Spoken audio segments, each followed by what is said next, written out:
A very warm welcome to all my audience today. And it's nice that we have received a real overwhelming response for this particular talk. The theme for today is ignorance of law is no excuse to law. And I want to give a disclaimer before we start the talk. I know there is a lot of international viewership on the channel, and hence I want to make it clear that a lot of things discussed would be relevant to Indian setting.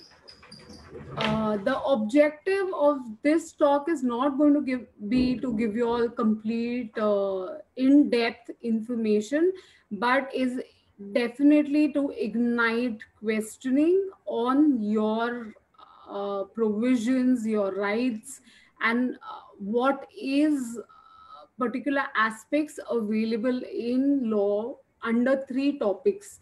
So we talk about writing a will and its importance. We talk about senior citizen protection rights, especially when they are living with their adult children. And we will also talk about the recent Supreme Court women right in property update.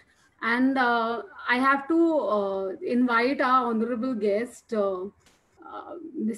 Jayant Bhatt. He is the advocate, Supreme Court of India and Delhi High Court. He is an independent lawyer based out of New Delhi, India. He holds a dual Masters of Law from New York University, USA, and National University of Singapore.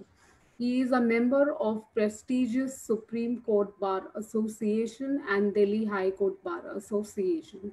His office caters to varied clients comprising of governmental and non-governmental bodies, multinationals, and financial institutions and individuals in array of matters.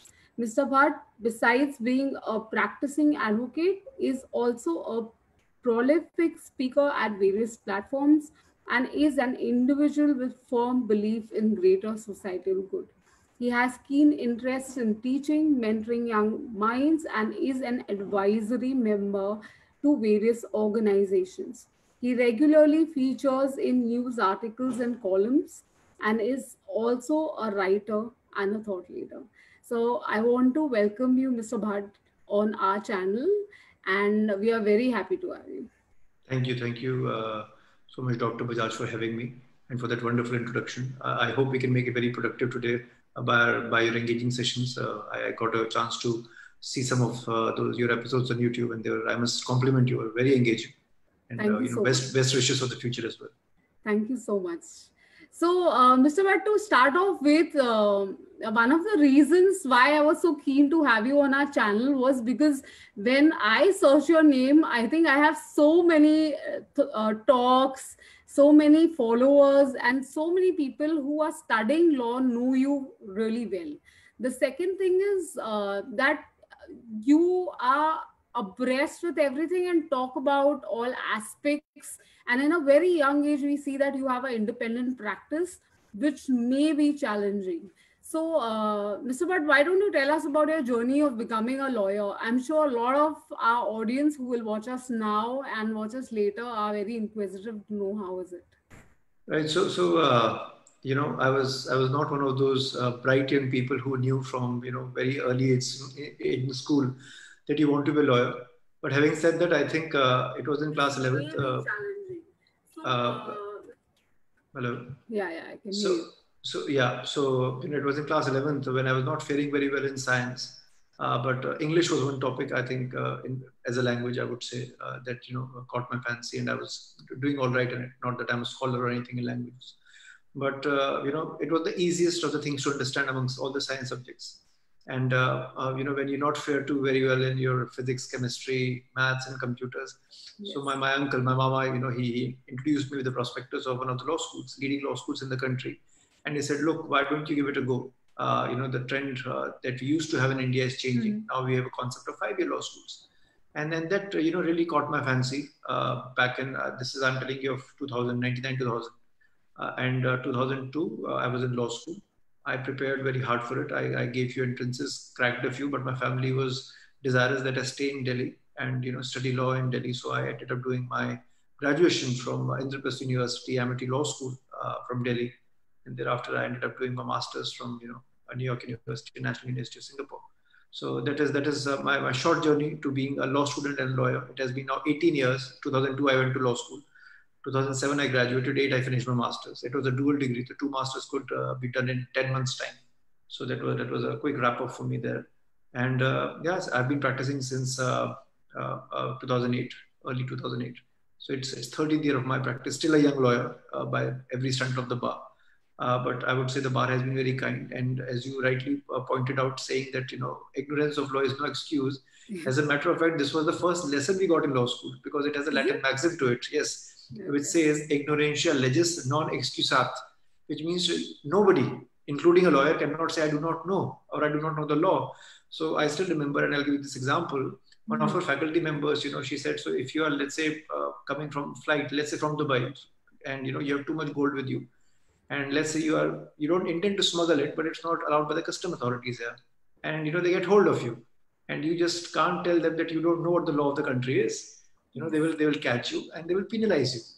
So, ignorance of law is absolutely no excuse. And I think the great endeavor that you have on today's webinar with multiple topics we'll be juggling is we'll try to shed some light. I'll not try to make it too verbose or boring for people or try to get legal jargon because that's never the idea.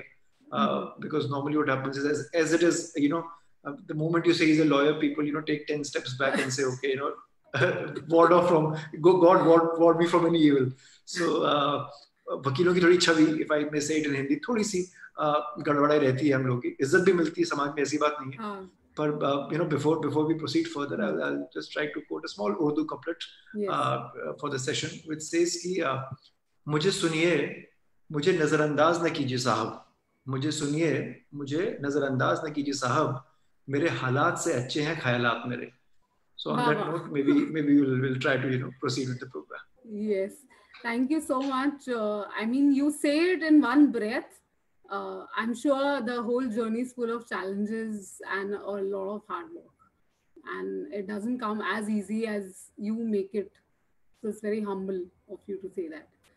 So let's get started. And I want to straight dive into the topics because we picked up quite a few topics and they are vast, so we've tried to pick up some pertinent questions.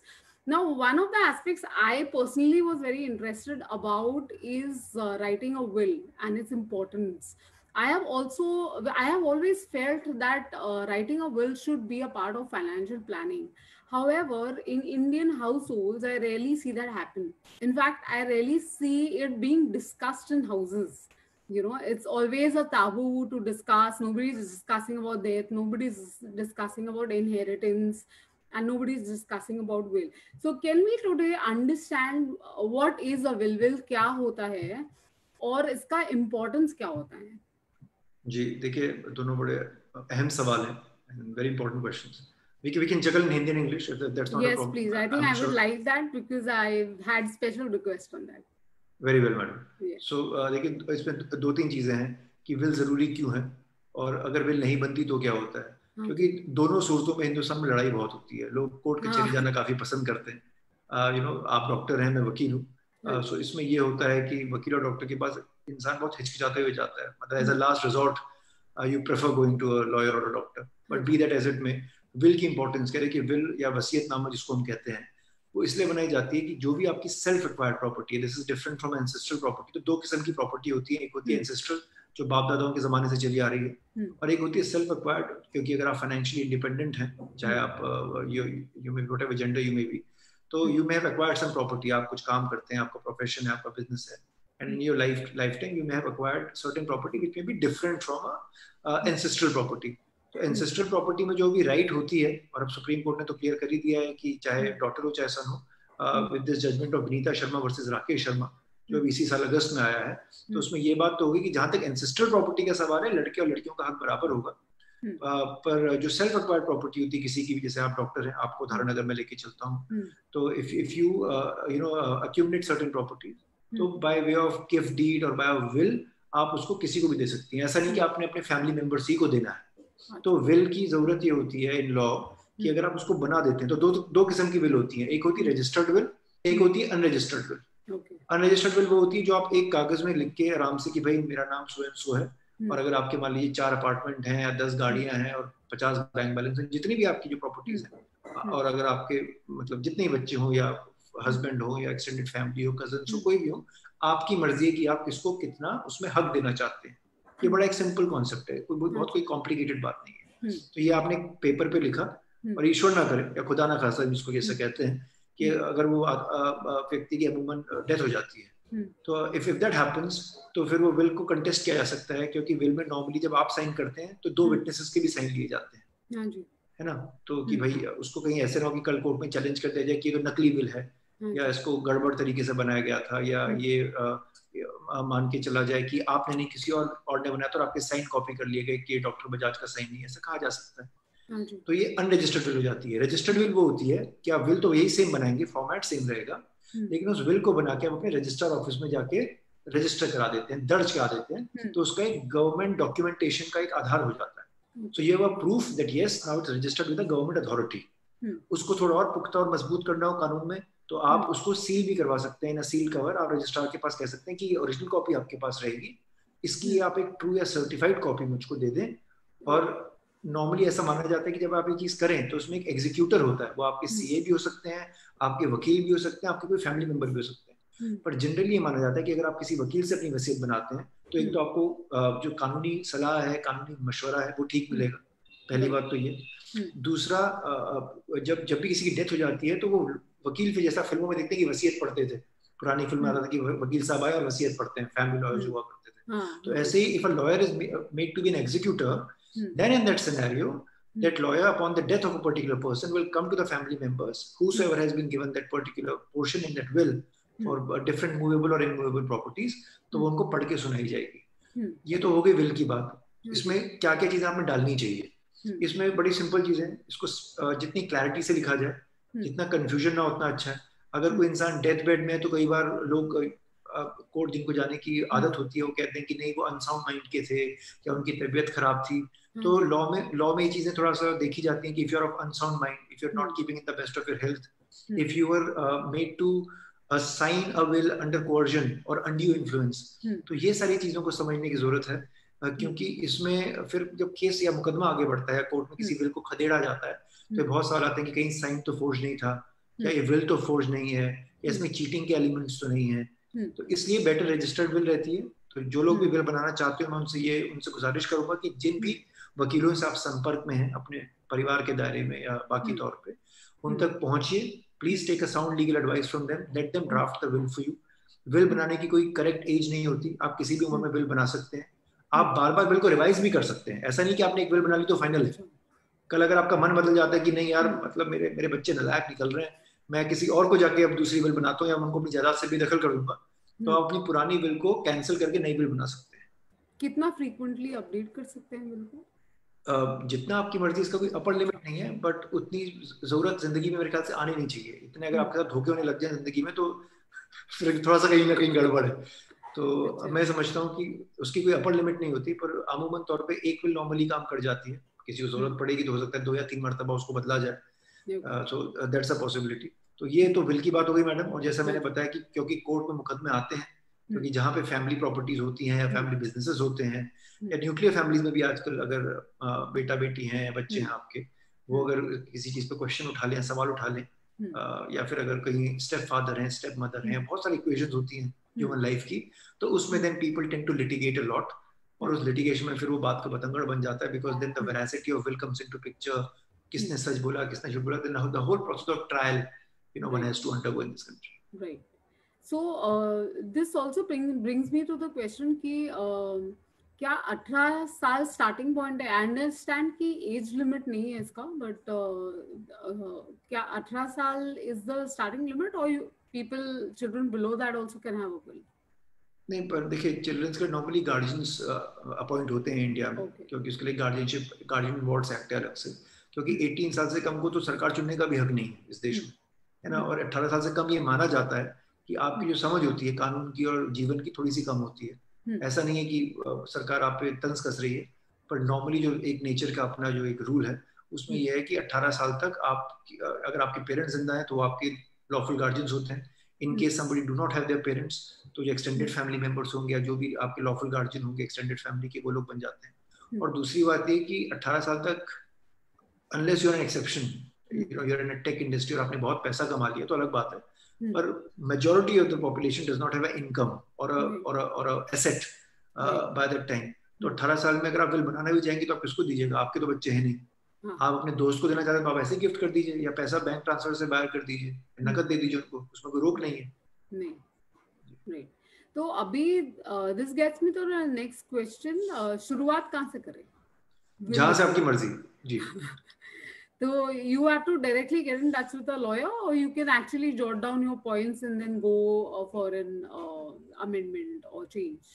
नहीं देखिए, points आपके पास होते ही हैं, तो will आपके पूरी जो जितने आपने एसेट्स एक्यूमुलेट किए उसका आधारशिला है।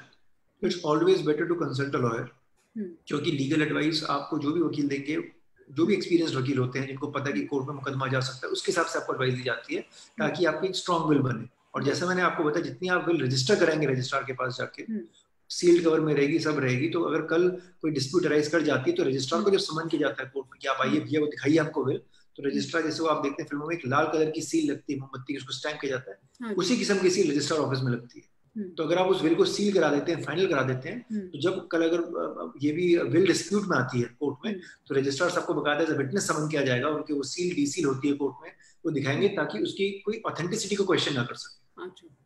तो ये सारे दाव पेच होते हैं, उसको भी आप कर सकते हैं करना चाहें, मैं तो सारी बातें तो कोर्ट की खैर बहुत सारी बातें होती हैं, लेकिन just to be on a safer side, this is a much more foolproof method to secure yourself, and your loved ones in the eventuality of death. Right. So if you want to secure yourself, make sure you register the will. Now yes. I have a question here. वो पूछ रहे हैं कि अगर कोई single आदमी हो या जिसके पास कोई फैमिली नहीं है और जिनका कोई माँ बाप नहीं है, अगर वो विल नहीं बनाते तो क्या होता है उनका प्रॉपर्टी का? तो कोई ना कोई हो सकता है, आपकी एक्सटेंडेड फैमिली हो या फैमिली रिलेटिव हो, उनको डिवॉल्व कर जाएगी प्रॉपर्टी, या फिर स्टेट आपको वापस ले लेगा, बिकॉज जो एटलीस्ट जो इमूवेबल प्रॉपर्टीज होती हैं, लैंड वगैरह, वो तो ऐसे भी लीज में माना जाता है कि प्रेसिडेंट साहब ने आपको 99 साल की लीज में दी। अच्छा, आई डोंट नो जी, महामहिम जिनको कहते हैं प्रेसिडेंट की, जो पूरी जो लैंड है इंडिया की, वो सोवरेन की लैंड है, वो आपकी अपनी नहीं है, वो अपने को तसल्ली देने वाली बात होती है। इसलिए आप इतना वेल्थ टैक्स देते हैं, प्रॉपर्टी टैक्स देते हैं, इसलिए क्योंकि आप सरकार को टैक्स जमा कर रहे हैं। Right. So this was really informative for me. So can you also tell us कि सबसे कॉमन मिस्टेक्स लोग क्या करते हैं जब अपनी विल प्लान करते हैं और क्या अवॉइड करना चाहिए उनको? जी, सबसे कॉमन मिस्टेक तो है कि वकीलों के पास नहीं जाते, और अगर वकीलों के पास जाते भी हैं तो खर्चे बचाते हैं अपने। To be very frank I am telling, उनको लगता है कि भाई वकील साहब ज्यादा पैसे मांग रहे हैं। अब आप ये सोच के देखिए कि अगर आपकी करोड़ों की संपत्ति है और वकील साहब अगर आपसे लाख रुपए मांग लेते हैं फीस के, आप just giving a ballpark figure, तो आपको सिक्योर करने के लिए और अपनी सर्विसेज प्रोवाइड करने के लिए मांग रहे हैं, आपको कोई रिप ऑफ नहीं करना चाहता। Legal industry is service industry, तो इस चीज को समझने की जरूरत है। तो जब तक आपको खुद तो कानून का ज्ञान है नहीं, है ना, वकील साहब मदद लेना नहीं चाहेंगे, आपने अपनी बिल तो बना दी और कल उस पर डिस्प्यूट हो गया, आपके जाने के बाद उसमें डिस्प्यूट हो जाता है, तो आपके बच्चे इवेंचुअली जाएंगे किसी लॉयर ही के पास, तो तब जाएं, इससे बेहतर है कि अब जाएं। जैसे ये लाइफ इंश्योरेंस की तरह हो गया, मतलब lawyers are like your insurance cover. तो अगर आप चाहते हैं कि कुछ आपके साथ फ्यूचर में जितना गड़बड़ ना हो या उसको कहीं तरीके से आप कर्व कर सके, उसको कुशन कर सके, तो मैं समझता हूँ, and I keep telling this people to in different webinars, always keep your lawyers number on a speed dial, क्योंकि मुसीबतें बता के नहीं आती किसी भी केस में, चाहे सिविल हो, क्रिमिनल हो, कमर्शियल हो। प्रॉब्लम आनी होगी तो कहीं से भी आएगी, तो always have a lawyer on speed dial. You must have a lawyer in your circle, चाहे आपके फ्रेंड्स में हो, आपके फैमिली मेंबर में हो, ताकि उनसे जाने अनजाने रात बेरात कभी आपको जरूरत पड़े कोई सलाह मांगने की तो आप उनसे मांग सकें। और देखिए, वकीलों का काम है समाज सेवा करना, लोगों को सही दिशा दिखाना, तो वो हम लोग करते हैं। राइट। सो आई थिंक ये लर्निंग है हम सबके लिए, जिन आई एम श्योर किसके भी स्पीड डायल पे लॉयर नहीं है जो देख रहे हैं at least this webinar. So please make sure that you get hold of one lawyer who you trust on to be there whenever you require them. We will take one question from audience before going on to the next topic. They say, if a husband is no more and he has nominated his wife, how important it is to transfer it in your name, and is there a time limit? नहीं, अगर already wife को nominate करके गए हैं तो मतलब मैं समझता हूँ कि विल बना के गए होंगे, हाँ जी। अगर विल बना, हाँ तो विल बना के गए तो ऐसी कोई प्रॉब्लम नहीं है। वो तो फिर जो आपको नॉर्मल म्यूटेशन करानी होगी प्रॉपर्टी की और रजिस्टर ऑफिस में नाम चेंज कराना होगा, ओनरशिप टाइटल वगैरह का, वो आप जाके करा सकते हो, फटाफट हो जाता है। आजकल तो सारी सुविधाएं ऑनलाइन उपलब्ध है। तो आपका जो भी इलाके का रजिस्टर ऑफिस, आप जिस भी पार्ट में इंडिया के, अगर वहाँ पे आपको ऑनलाइन सर्विसेज मिलती है तो ठीक है, नहीं तो आप जाके जनरल इंक्वायरी भी करेंगे तो बहुत जल्दी आजकल काम हो जाते हैं, महीने भर के अंदर हो जाते हैं, तो बहुत बड़ी बात है। महीना तो मैं लंबी बात कह रहा हूँ, 5-10 दिन के अंदर, और कई बार तो 24 घंटे में भी चीज हो जाती है। हाँ जी। एक और पूछ रहे हैं कि is it important to probate the will? हाँ आई तो थिंक वही मैंने हमारे बोला ऑडियंसेस बड़े क्वेश्चंस लेके आए हैं। जी। नहीं नहीं, वो सही बात है। प्रोबेट का जो मैंने पूरा आपको मतलब बताया वही है, रजिस्ट्रार के पास जाके सील करा देना। ओके। तो वो आप कहते हैं कि आप रजिस्टर बिल को प्रोबेट करा रहे हैं, तो वो करा देना चाहिए आपको। ओके। जी। ओके। फिर we'll move on to the next topic for today, since we have 3 topics right now. So I also wanted to talk on some provisions that we have in our Indian law to protect senior citizens from abuse and abandonment, especially when they are living with adult children.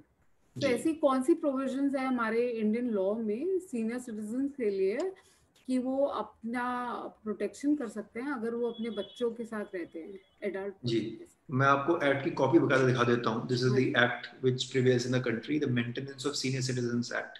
ये 2007 में act आया था, and this an important act because I will give an example also of the case that I dealt few years ago for senior citizen. तो इस act के अंतर्गत senior citizens defined है 60 के ऊपर जिनकी उम्र होती है, उनको आप सीनियर सिटीजन कहते हैं। उनके लिए काफी प्रोटेक्शन मुहैया कराया गया इस एक्ट में।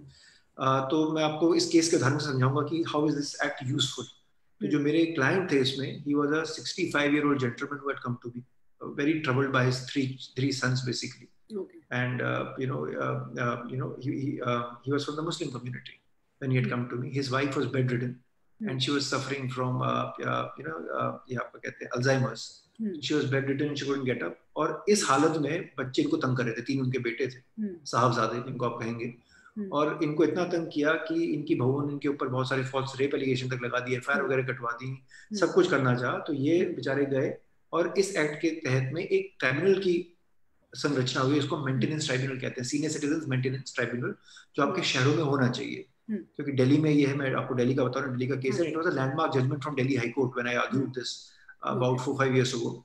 तो इस केस में जो तीनों बेटे थे, तीनों बेटे अपने फादर को और मदर को घर से बाहर निकाल देना चाह रहे थे, और वो घर फादर ही का था अपना बनाया हुआ। उन्होंने अपने बिजनेस से पैसा लगाया था, उसको खड़ा किया था, सब कुछ किया था। और तीनों बेटे इतने शैतान कि मिलके माँ और बाप को हटा देना चाह रहे थे वहां पे।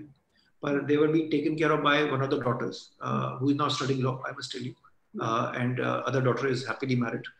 तो 5 बच्चों में से 3 जो लड़के थे वो इनके पीछे पड़ गए। अगर आपने बागबान की कहानी देखी हो अमिताभ बच्चन वाली, तो मिलती जुलती कहानी थी इस केस की भी। In fact worse, because unlike mister Bachchan जिसमें सलमान खान आके उनको बचा लेते हैं, ऐसा कुछ नहीं था। तो he had to fight a uphill task. तो ये बेचारे मेंटेनेंस ट्राइब्यूनल गए, और आपको बता दूं कि मेंटेनेंस ट्राइब्यूनल के बाद अपील जाती है एपलेट ट्राइब्यूनल में, और दोनों जगह आपको वकीलों की जरूरत नहीं है। ये एक्ट कहता है कि यहाँ पे बिना वकील के आप रिप्रेजेंट कर सकते हैं अपने आप को। okay. तो वो बेचारे लड़े, और मेंटेनेंस ट्राइब्यूनल ने इनके हक में दिया कि बच्चे आपको नहीं निकालेंगे, और आपको महीने का 15 से 20 हजार रुपया खर्चा भी मिलेगा, वो बच्चे आपके देंगे, क्योंकि उनकी जिम्मेदारी बनती है इस कानून के अंतर्गत कि आपको सपोर्ट किया जाए। That's the whole idea of this welfare act which has been now put for senior citizens. तो ये सब होते होते उनके जो बच्चे हैं उनको हाई कोर्ट ले गए खदेड़ के, इस ऑर्डर को चैलेंज करते हुए। And finally a division bench as in a 2 जज बेंच डिसाइडेड दिस मैटर। उन्होंने कहा नथिंग डूइंग, आप लोगों ने इतना अपने पेरेंट्स को तंग किया। You have a bedridden mother suffering from Alzheimer, you have a father who has raised his business and with this hard-earned money bought this property, अब आप उन्हीं को उनकी प्रॉपर्टी से किक आउट करना चाहते हैं। तो high court just came down very heavily on them. And आप चाहें तो शादाब खैरी के नाम से जजमेंट है दिल्ली हाई कोर्ट का, इसकी कुछ मीडिया में भी कुछ टाइम कवरेज आई थी, इंडिया टुडे वगैरह में, जब हम लोगों ने केस किया था। और जैसा आपने सर साफ साफ बोला कि under this 2007 act they have complete right to stay where they want to stay, and you as their children, you know, have no right to outstand from their property and also take care of them. और उनको जो maintenance बोली थी, यहाँ तक बोला कि अगर आप ये मेंटेनेंस नहीं देते तो आपके पेरेंट्स का आप पे कंटेम्प्ट ऑफ कोर्ट भी लगा सकते हैं because of wilful disobedience of this order. तो इट्स अ स्ट्रॉन्ग लॉ। जो सीनियर सिटीजन सुन रहे हैं उनको, अगर आज वो ऑडियंस में है या जो बच्चे हमें सुन रहे हैं, वो जाग जाए, अपने पेरेंट्स के साथ बदसलूकी ना करें। और अगर पेरेंट्स इस चीज को सुन रहे हैं तो आपका हक सिर्फ आपके बच्चों तक नहीं है, ये ग्रैंड पेरेंट्स पे भी, ये ग्रैंड चिल्ड्रन पे भी लागू होता है। तो you have all the power in law today to safeguard your assets, to safeguard your rights, If you think you are being ill-treated by your family members, Hmm. there is a provision under this act. You can take your family to court. Now, Mr. Bhatt, when I had promoted this particular event, there were these points written, and a lot of senior citizens came back to me ये कहते हुए कि एक तो law की judgement जल्दी नहीं आती, दूसरा लॉयर्स बड़े एक्सपेंसिव होते हैं. Now, I wanted to talk a little bit more about it because probably that's a perception based on what people see around them in media, what they hear say. So, what is the fact? Is it that the judgment is always delayed and lawyers are always expensive? See, there are two aspects to it. Yeah. The first aspect is that delay is not being caused because of lawyers. It is being caused because we have less number of judges. Okay. The government needs to fund more money into judiciary so that we can have more number of courtrooms. Second, the litigants themselves want to extend the matter. जो भी party को basic relief मिल जाता है या stay मिल जाती है, वो चाहते हैं कि इसको chewing gum की तरह खींचने की उसको. You have to realize that as a lawyer, I'm your mouthpiece. मुझे आपका केस जज के सामने रखना है. मुझे केस को खींच के कोई फायदा नहीं होता. At least that is my school of thought. पुराने वकील हो सकता है मुझसे डिसएग्री करें क्योंकि जो ट्रेडिशनल वकालत इंडिया में चलती है कहते हैं भैया 10-20 साल खींच दो. तो अंपायर खड़े हो जाते हैं लीगल इंडस्ट्री में. पर मेरी वो सोच नहीं है, मेरी वो प्रैक्टिस नहीं है. मैं आपको I'm talking from my personal experience and lot of the new lawyers which have come up and the new judges also today think that a matter has to be decided quickly. तो काम फटाफट होता है. जिस case का मैंने आपको example दिया, मेरे क्लाइंट थे, इसको हमने रिकॉर्ड टाइम पे मतलब within 14 months we wind this matter up in Delhi High Court from a single bench to a division bench because me and my team were quick to agitate these points. We are seeing कि senior citizens suffer कर रहे हैं and that was our USP कि senior citizens के लिए आपने एक welfare act बनाया है इस देश में. अगर 60 से ऊपर और उन्होंने they are honest taxpayers of this country, उनको अगर हम टाइम नहीं देंगे कोर्ट में तो कौन टाइम देगा. Court is also a price of the fact. तो ऐसे मैटर्स को कोर्ट भी प्रायोरिटी में रखते हैं और कोर्ट भी इसको जल्दी सुनते हैं. तो ये जो आपकी मंशा है कि कोर्ट का काम नहीं कर रहा, देखिए कोर्ट की बहुत एक जो जजेस होते हैं बड़े मेहनती लोग होते हैं. They have lot of commitments. उनके पास दिन के 50 से 100 केस लगे होते हैं. तो सारे केस सुनने उनके पास वैरायटी के केस आते हैं. बावजूद उसके they give priority to senior citizen matter. तो अगर आप सीनियर सिटीजन हैं, हाँ, जहां तक आपने बोला कि वकील महंगे हैं, वकीलों पे खर्चे होते हैं, तो देखिए सर, अगर आप अस्पताल जाएंगे तो भी डॉक्टर पे आपको खर्चा करना पड़ेगा, है ना.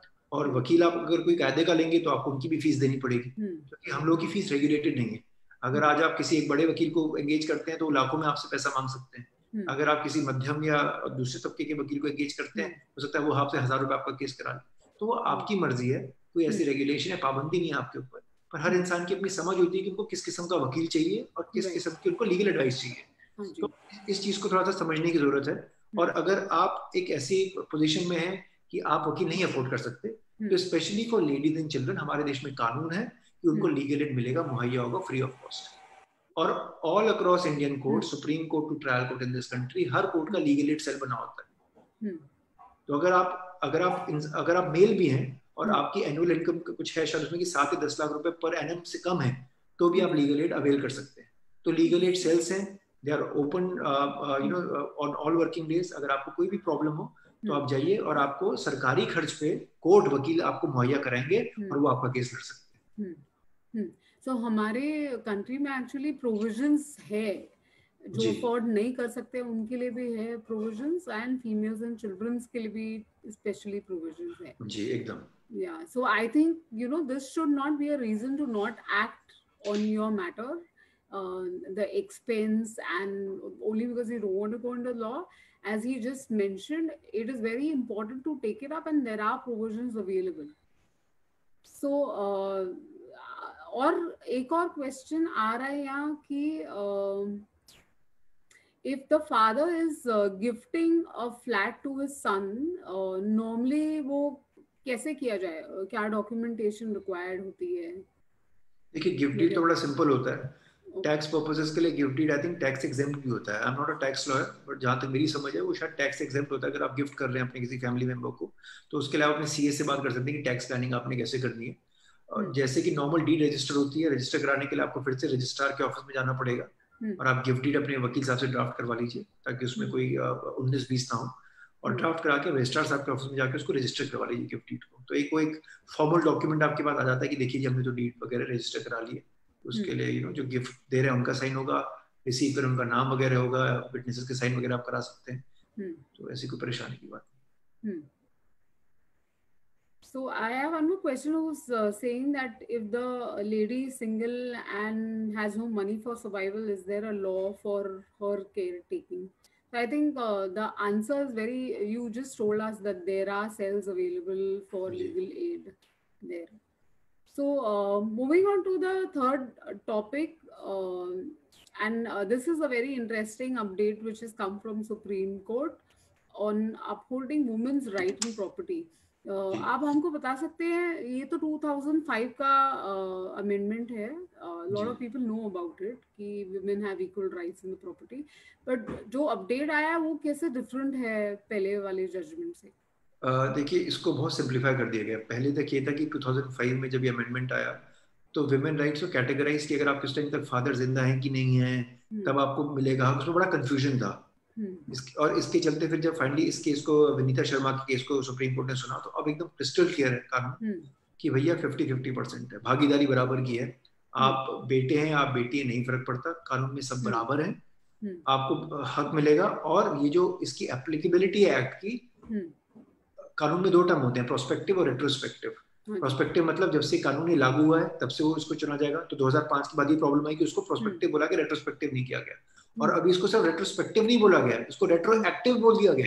मतलब कि जब से सिविलाइजेशन है, ह्यूमन सिविलाइजेशन, तब से हम औरतों को और बेटियों को अपना हक देना चाह रहे हैं. तो supreme court has made it very clear. और साथ ही उन्होंने ये कहा है कि देश भर में जितने भी मुकदमे चल रहे हैं जिनमें ट्रायल हो चुका है और जिनमें उन लड़कियों को हक नहीं मिला था और जिनकी शायद हो सकता है अपील पेंडिंग हो या हो सकता है ट्रायल किया तो उन लेडीज ने नहीं केस किया हो, तो वो भी इस केस को इस जजमेंट की लाइट में खुलवा के अपना हक वापस मांग सकती है. तो अब बराबर का हक है, कोई कंफ्यूजन ही नहीं है. आप पर आप क्या केस रीओपन कर सकते हैं अगर जी जी इस जजमेंट के तहत, क्योंकि जैसा आपको पता है रेट्रोस्पेक्टिव हो गया है. जब से कानून बना है तब से आपका भी वही हक है जो आपके पहले भाई का हुआ करता था. तो अब ये है कि जो फैमिली में जो प्यार मोहब्बत थी शायद थोड़ी सी डाइल्यूट कर जाए, लड़ाइयाँ ज्यादा होता हो भाई बहनों में, ऐसा हो सकता है. पर कानून में अब सबके हक बराबर है, आप उसको ले जा सकते हैं और अपनी बात रख सकते हैं. Okay. So there is another question which says अगर जगह पगड़ी की हो फिर डॉटर का क्या राइट्स है उस पे? देखिए, पगड़ी रस्म जो कॉन्सेप्ट हम समझ पाते हैं वो नकदी का कॉन्सेप्ट होता है ना, कि आपने पगड़ी रस्म दिया और वो सब. और नकद का कभी भी कोई एविडेंशियरी वैल्यू नहीं होती लॉ में, और इसलिए उसको आप टैक्स में भी अकाउंट नहीं कर सकते. सीधी सी बात तो इतनी है. पर अगर कोई प्रूफ हो जाता है कि मान लीजिए bye way of living in a property for 20 years और 30 इयर्स, और अगर कागज लड़की के पास नहीं तो जाहिर सी बात है कागज आपके पास भी नहीं होंगे क्योंकि पगड़ी रस्म की प्रॉपर्टी है. तो फिर तो कोर्ट जाके लड़ाई करनी पड़ेगी. सो यू नो और अगर एक वुमन अडॉप्टेड है तो उस केस में क्या बराबर का हक है मैडम. अडॉप्शन भी वेरी क्लियर है, क्योंकि आपने एक बार अडॉप्ट कर लिया तो आप उस फैमिली में तो आएंगे. जो आर लीगली अडॉप्टेड, उसके कागज वगैरह होते हैं अडॉप्शन के सब. तो कानून मैडम देखिए कभी भी डिस्क्रिमिनेट करने के लिए नहीं बनता, प्रोटेक्ट करने के लिए बनता है. और ये चीज लोगों को समझनी जरूरी है. जितने कानून बने हैं इस देश में, अब बनेंगे, they are only to protect people. कोई भी कानून आपसे आपका हक नहीं छीन रहा, आपकी राइट नहीं ले रहा. कुछ ले लेते हैं कानून, ऐसी बात नहीं कि सारे कानून परफेक्ट हैं, पर उसमें फिर अमेंडमेंट किए जाते हैं, उनको चैलेंज किया जाता है कोर्ट में. तो law is there to facilitate your legal rights, not to take away from you what you already have. Right. I think जो हिंदी मूवीज में दिखाते हैं वो सब रिवैम्प करना चाहिए. a lot of perceptions and projections are formed from there. पर हेमा जी अगर ऐसा करेंगे तो उसकी वो मसाला वैल्यू कम हो जाएगी ना, तो मिर्च मसाला चाहिए लोगों को.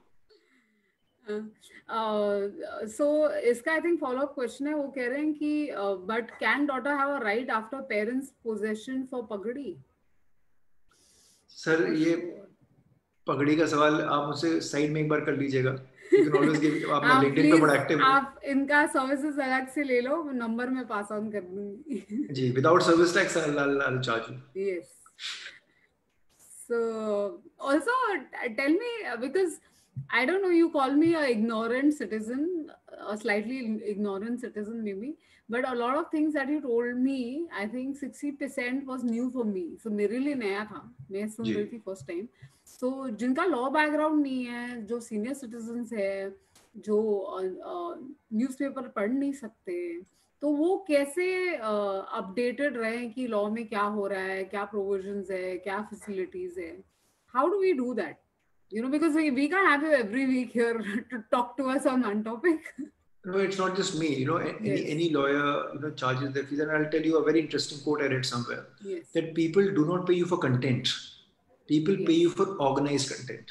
Yes. So as a lawyer, my role is to organize and assimilate the information which is out there. Absolutely. And that's what a USP of a lawyer is. Yeah. इतने भतेरे एक्ट हैं इस देश में, इतने तरह के कानून आते हैं, उसमें जजमेंट्स आते हैं, उसको रिवर्स किया जाता है, इतने लीगल डिबेट्स होते हैं, फिर पार्लियामेंट कुछ और उसमें अमेंडमेंट कर रहा है, कुछ हो रहा है, तो इस सबको अप टू डेट रखना पड़ता है.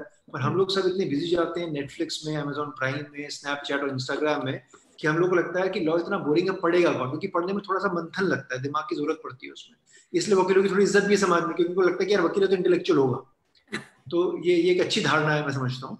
और हम लोग देखिए जब मेहनत करते हैं तो उसका नतीजा फलीभूत होता है कोर्ट में जाके. जब क्लाइंट्स के लिए हम रिलीफ लाते हैं या समाज के लिए हम कोई एक अच्छा जजमेंट पास करते हैं, तो उसके पूरे नेशन वाइड रेपरकशंस होते हैं.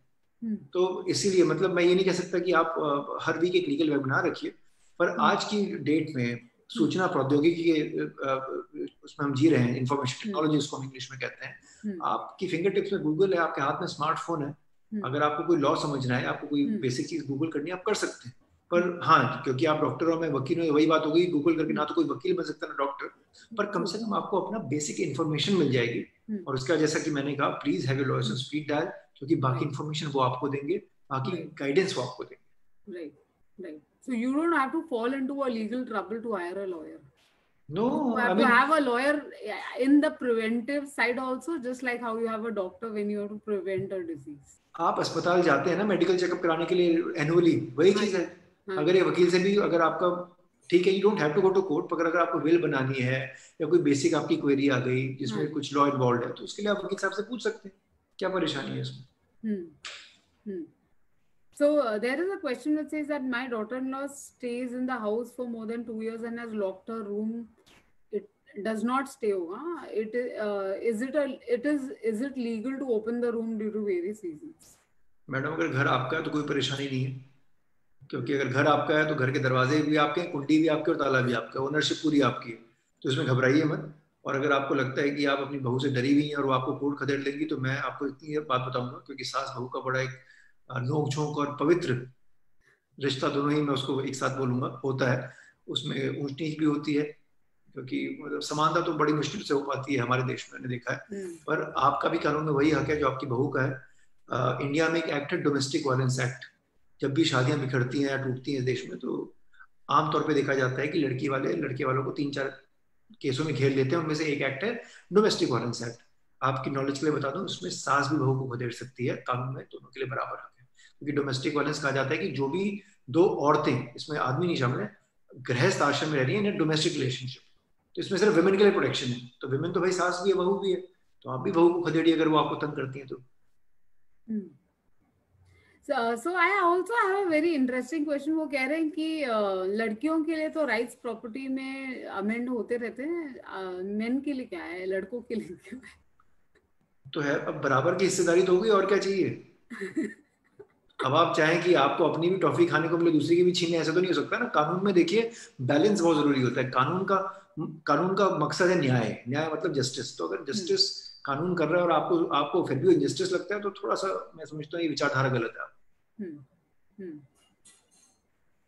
So now I wanted to talk a little bit more about people educating themselves on the country laws, क्योंकि मुझे ऐसा लगता है ये हर एक इंडिविजुअल का खुद का रिस्पॉन्सिबिलिटी होता है कि अब्रेस्ट रहे लॉ पे.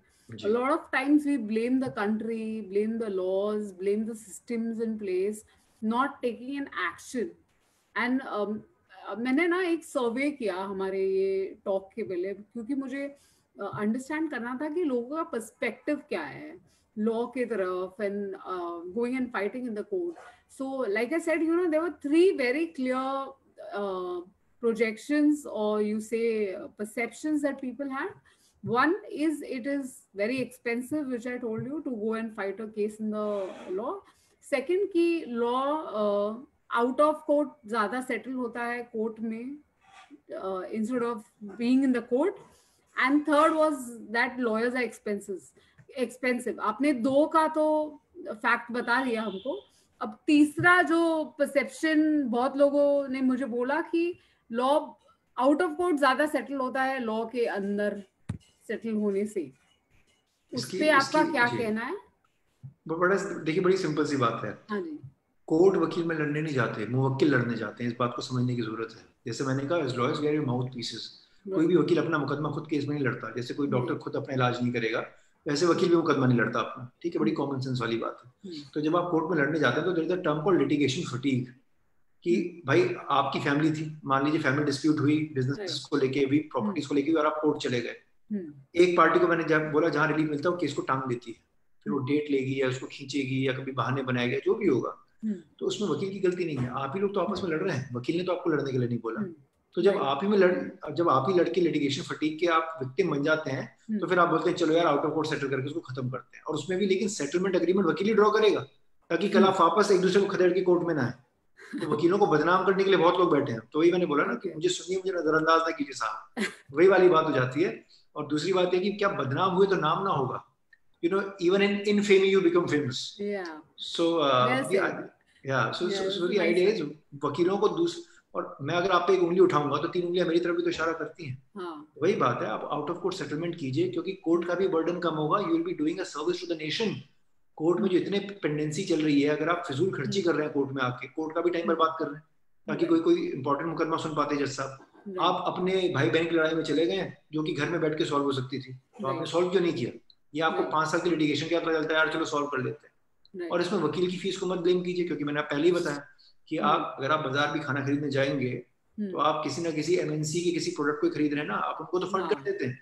और जब सर्विसेज की बात आती है तब लोगों को बड़ा लगता है कि यार हम उनको क्यों पैसे दें। तो ये तो धारणा ही गलत है। तो इसकी एजुकेशन की बहुत जरूरत है कि आप सर्विस ले रहे हैं, and these are essential services. Law is an essential service. We are fighting not for ourselves but to ensure that your rights are protected. कल अगर आपकी कोई प्रॉपर्टी हड़प ले, या आपसे गुंडागर्दी करे, या आपसे कोई क्रिमिनल एक्ट करे, जैसे ये आपके ऑडियंस ने बताया कि बहू कुंडी लगा के बैठ गई घर में, वो करे, इसमें वकील की गलती है भाई? हमने थोड़ा बोला था आपकी बहू को कुंडी लगा के बैठने के लिए घर में। हाँ जी।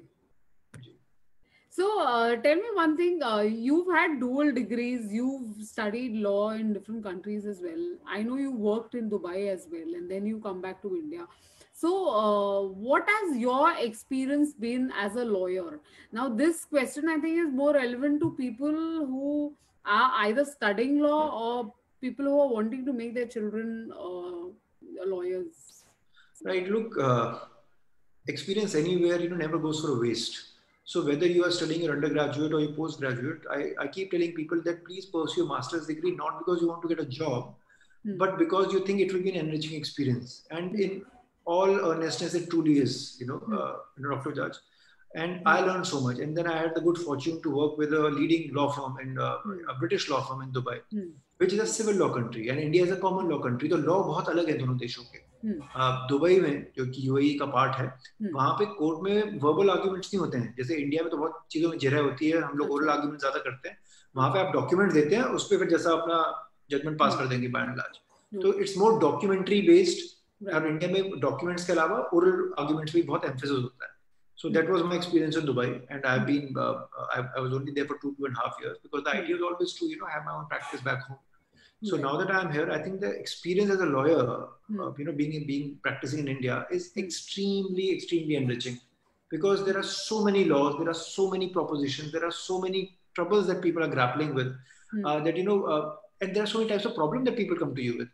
So the learning curve here is extremely acute. Right. So I think compared to any other jurisdiction, I would say Indian jurisdiction in terms of law for budding lawyers and for practicing lawyers also, it's extremely enriching, because every day, even like talking to you, I'm learning so much, because I'm talking about so many different laws. आपने domestic violence include नहीं किया था, पर मुझे बोलने की जरूरत पड़ गई। तो आप ये देखिए कि कितने सारे कानून है जो आपको समझने पड़ते हैं, गांव पे समझने पड़ते हैं, and I think it's very satisfactory and very satisfying experience to be a lawyer in India. So we'll take this last question and then sum up. Ms. Kalpana says, if free development is stopped from last 12 years after cases in High Court, anything can be done to get a fast judgment. So you mean to say your case is stuck? No hearing is taking place? Case is stuck in the High Court. Madam, I don't know what is the nature of your case, but you can always ask your lawyer to put an early hearing application. If there is an urgency in the matter, then the court will take it up, depending which part of country you are in and how many judges are currently presiding. Because the judges to population ratio in the country is still quite abysmal. Because as I said, government needs to get more funding to the judiciary so that we have more judges, more courtrooms, and faster justice to the people of this country. So thank you so much, Mr. Jayant.